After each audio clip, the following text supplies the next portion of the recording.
Hi, I'm Vanessa Riley, and I'm a historical fiction author, a historical romance author, and a historical mystery author. And I want to thank Tony Shiloh for giving me a moment to address you. Um, I write clean romance. I'm an author of faith, and everything that I write, my faith is interwoven in it.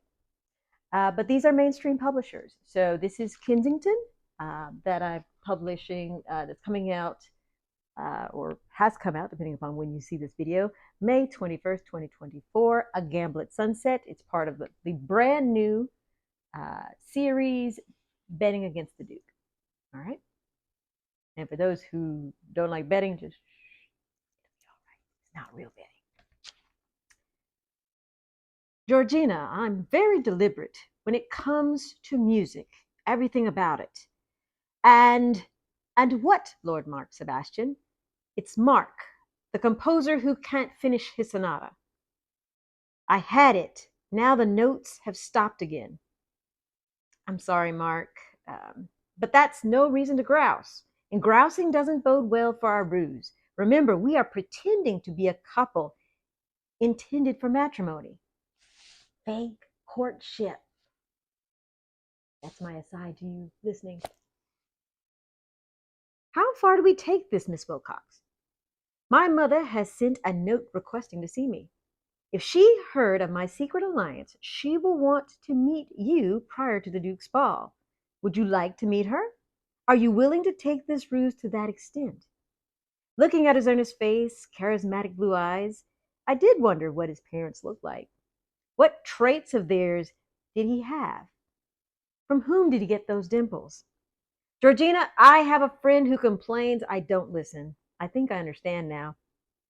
I heard you, but I don't know what to say. What if I meet her and like her? Won't I feel awful begging off? And what if she doesn't like me? Well, then there will be hard feelings. I don't think we should create more hate for the world. What say you? A puzzled look shadowed his face. Well, my lord, you might know what I mean, or maybe I've asked too many questions. Forgive me.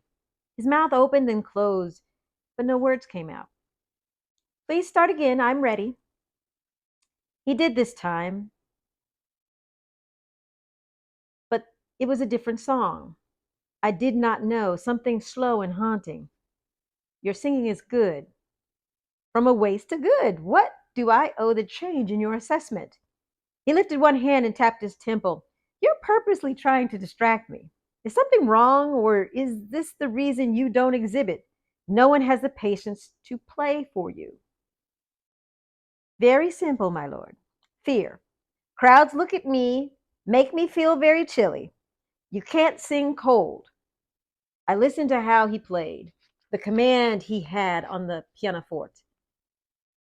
And you have no fear of the public? I have fears. I fear beauty being spoiled, of not creating beautiful work. I offered him a smile. Those are greater fears than I've ever known. How do you withstand? He flipped through sheets of music. At least I summon courage. Talent isn't a torture. You're neither a torment nor a torture, Mark. That's good. For kissing you is the thing that creates fantasies. I did not want you to regret that moment or any moment. I perform for you. Closing my eyes, willing my cheeks not to become fire, I turn about the room. The hymn Mark played was by some man named Pleyel. The composer wrote songs of worship and vanity. Sort of the same thing, Georgina. I suppose some worship an intelligent woman. Others think it vanity. Did you just call me vain? No.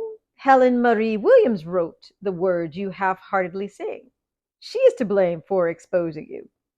He laughed and smiled at me and loosened his cravat. You are a wonder, so bold with your questions, but timid when you sing. I'm sure practice could change things. Perhaps the frustration he'd shown at me, at himself, even at the smidgen of jealousy of the Duke, were the things that kept him from writing his music. He tapped his finger. Enough of a rest. On the third count, let's begin. Trying to get that breathing thing right, I sang, While thee I sing, protecting power, be my vain wish still, and may this consecrated hour with better hopes be filled. What is the hour, sir? We've been at this a while. Barely 2 hours, but that was better, Georgina.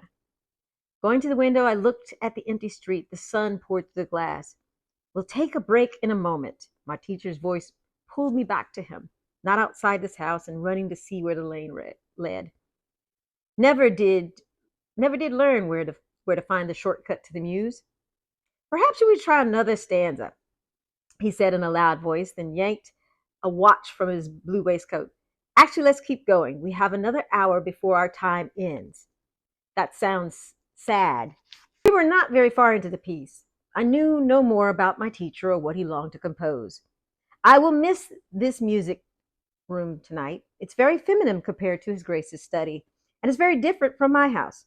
How so? Does everyone not have Russian tapestries? Torrance had very specific requirements. He wanted it designed for a woman's pleasure. I think it might be a tribute to his sister or something for a future duchess. Then I think he must add more paintings, like watercolors behind you. I came back to the pianoforte. Do you have sisters, Lord Mark Sebastian? Afraid not. I met Miss Scarlett and Lydia Wilcox. They seem full of life. That was a beautiful way to describe the two, or even our house on the other side of the Thames, full of stomping and arguments and slammed doors. Yet, having seen the concerns and worries that gentlewomen have, I'm not sure I'd like to see a sister having to put up with all these rules, only to be coerced by my parents into a match that may make sense on paper, but not her heart. If she were truly in love, that wouldn't make a difference to your parents? He looked away, concentrating on the ivory keys. Silence. I guess that's my answer. Once again, A Gamble at Sunset by Vanessa Riley. Hope you had fun.